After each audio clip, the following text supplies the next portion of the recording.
Gold, trusted gold buyers. మీరు తాకట్టు పెట్టిన బంగారాన్ని విడిపించి ఈ రోజు ఉన్న మార్కెట్ ధరకు కొనబడను. సార్ అంటే మామూలుగా కామెడీ కథల్లో చాలామంది ఏమంటారు అంటే లాజిక్లు ఉండదు.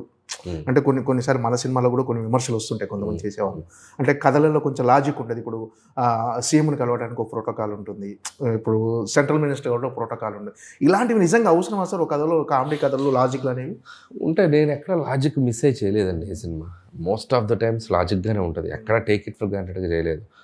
చాలా అథెంటిక్గానే ఉంటాయి. ఒకటి రెండు చిన్న చిన్న ఏదైనా ఉంటే ఫన్ కోసం అడ్వాంటేజ్ తీసుకుంటాను తప్ప మేజర్గా కూడా ఎక్కడ ఇది చేయలేదు. సంక్రాంతిలో కూడా అంత కామెడీ సినిమాలో కూడా ప్రాపర్ సీఎంలు అలా పెట్టినా కూడా ప్రాపర్గానే ప్రోటోకాల్గానే తీసుకెళ్ళాం. ఎక్కడ అంత ఈజీగా చేయలేదు. ఇందులో కూడా ఎక్కడ లాజిక్ అయితే బ్రేక్ చేయలేదు. మోస్ట్ ఆఫ్ ద టైమ్స్ 90% కరెక్ట్గానే వెళ్తాం. ఇంకా ఏదన్నా ఒకటి రెండు చోట్ల అంటే ఇంకా ఫన్ కోసం మిస్ అవుతాం. అంటే జనాలు ఎంటర్టైన్ చేయడమే లక్ష్యంగా ఉన్నప్పుడు చిన్న చిన్న లాజిక్ అవి ఆటోమేటిక్గా ఫ్లోలో వెళ్ళిపోతాయండి. స్టిల్ బట్ మనం టేక్ ఇట్ ఫర్ గ్రాంటెడ్గా చేయకూడదు తప్పులు. అవి కూడా నేను చేయను.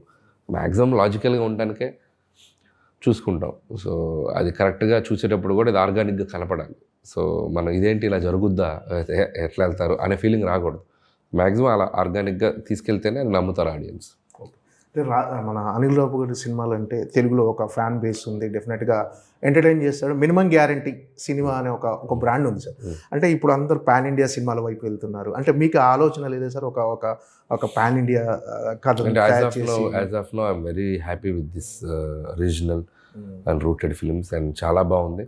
అండ్ తెలుగు ప్రజల మధ్య తిరిగే క్యారెక్టర్లు, వాళ్ళ మధ్య జరిగే కథలు, ప్రేక్షకులకి దగ్గరగా రిలేటబుల్ చేసుకునే పాత్రలు, వాళ్ళని వాళ్ళు ఐడెంటిఫై చేసుకునే సన్నివేశాలు, దానివల్ల వాళ్ళు దాన్ని సెలబ్రేట్ చేసుకునే విధానం, ఇవన్నీ నాకు బాగా హ్యాపీనెస్ ఇస్తుంది. సో యాజ్ ఆఫ్ నో మైండ్కి ఇది కరెక్ట్ అనిపిస్తుంది. ఫ్యూచర్లో డెఫినెట్లీ ఇవే ఎక్కువ కాలం చేయలేను కాబట్టి ఎక్కడో చోట ఒక పాత్ బ్రేక్ చేయాలి, ఎక్కడో చోట ఒక బ్రేక్ చేసి ఇంకొక జోనర్ సినిమా చేయాలి. అది ఎప్పటికప్పుడు 100% చేస్తాను. ఇవే చేసుకుంటూ వెళ్తాను. నేను ఎప్పుడు చెప్పను I'm ready to do any genre. Experiment చేయడానికి ముందు నేనే రెడీగా ఉంటాను. కాబట్టి I do, but not very soon.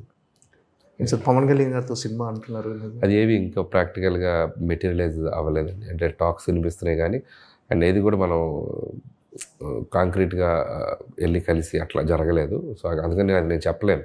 So జరిగితే happy. I'm also waiting for that kind of opportunity. Let's see. అది టైటిలే గమ్మత్తుగా ఉండబోతుంది. అది త్వరలో చెప్తాం.